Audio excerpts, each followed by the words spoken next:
Hello and welcome to the program. I'm Mike Hanna. Dozens of Iraqi refugees are being forced to go back home. The Netherlands, Britain, Norway and Sweden has rejected many asylum claims, and what could be the first in a series of deportations is now underway. These countries argue Iraq is now safe enough for those not facing specific threats to return. However, the United Nations High Commission for Refugees, the UNHCR, begs to differ. It says the situation in Iraq is still volatile, and while the level of violence is not as high as it was in 2007, there has been a sharp increase in recent months following national elections.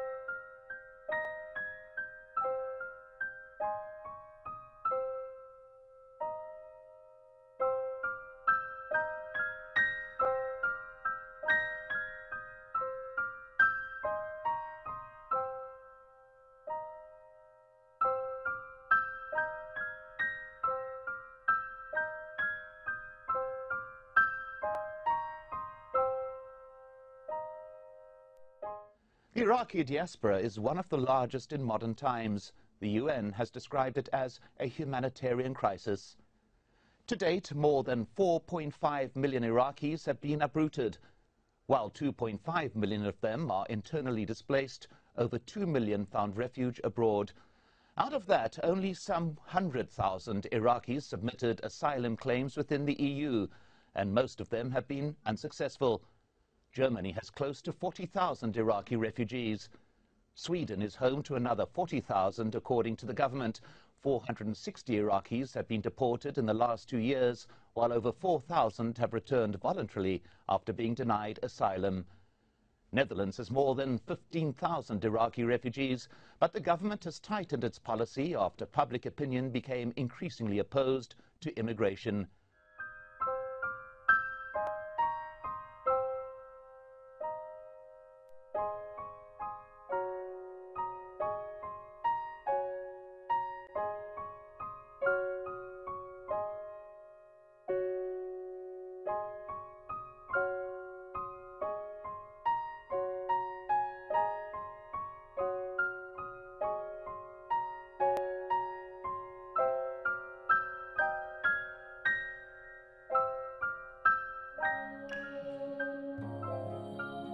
يعني أنا فقدت كل شيء بالحياة، ما عندي أب، ما عندي زوج، أنا وأولادي، يعني ما أريد أفقد أولادي اللي هم اللي بقولي بالدنيا.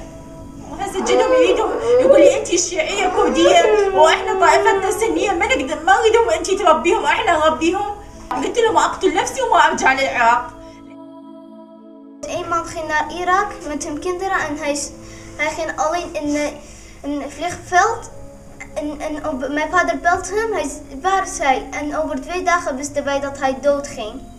Met hun kinderen. Ik zei ja, van ja, als ik terug dan zou ik ook zo doen. Ja, maar ze geloven ons niet.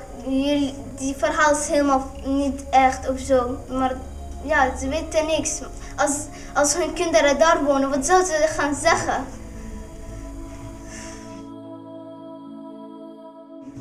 لو بنسبة أمان 5% اللي أمان الموجود هنا بهولندا احنا كان رجعنا. بس ماكو أمان بالعراق مو موجود. Wij willen niet terug in Irak. يجوهم يعني يتزوجون من غير رجال، وإجينا بوقته كانوا كبار بالعمر رياجيل، وهسه يمكن صار عمرهم بالأربعينات وأكبر وبناتي صغار. Blijkbaar nemen ze verantwoordelijkheid om ons terug te sturen. We worden allemaal vermoord. Dan gaat Nederland zeggen, ja sorry, nu is het een beetje te laat. Nederland kan wel dan sorry zeggen, maar dan zijn wij allemaal dood. Als ze dat willen doen, ja, dan mogen ze het doen. Maar ja, of ze die verantwoordelijkheid nemen, dat is een grote vraagteken. Er is een man vermoord, net, hij is teruggestuurd. Na 1 week is hij vermoord. Ze hebben tegen gezegd, ja, het is gebeurd. Ja, maar dan moet je toch iets doen, zodat er geen andere mensen vermoord worden. In 2010 February, 28 February, we converted to Christianity. even here in Netherlands, the Muslims start to harassing us. And I saw a report on TV also, some other people, they got attacked, not just harassing. Women and men, they beat them in other assays, and they try to kill one of the men, and he hide in the church. I don't know what happened with him till now. So it's quite dangerous even here. So what about Iraq? And it's also coming in my mind always that why now the Dutch government don't take responsibility to help people like us? We help the American forces.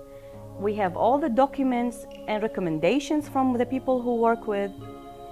And why they don't try to help? They know already, people like us, how could face the dangers in Iraq, what kind of life we can live in Iraq. But they deny it in some way, and we don't understand why. It's nice to come with the Americans, it's nice they go to the cities and bomb it, but to help the others, they can't do it, you know. It's not them job, it's not them business. We are alone. We are 3 women. Even my daughter, she's a girl. So we are 3 women. We're facing a Sharia law in front of us. And I saw a clip about when they forcing the Iraqi people from here, from Holland, go back to Iraq. First with real force, that's mean.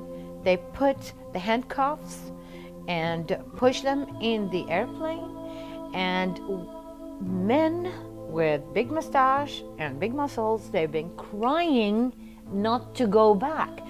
And you can imagine if a man, he start to cry and beg for not to go back there, that means something horrible there.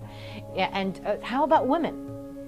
And when they forced them to go back there, the Iraqi side, when they catch them directly from the police, the Dutch police, and they put them and take them with beating, with bad talking, with accusing traitors, and take them to places, some of them, they didn't show up anymore.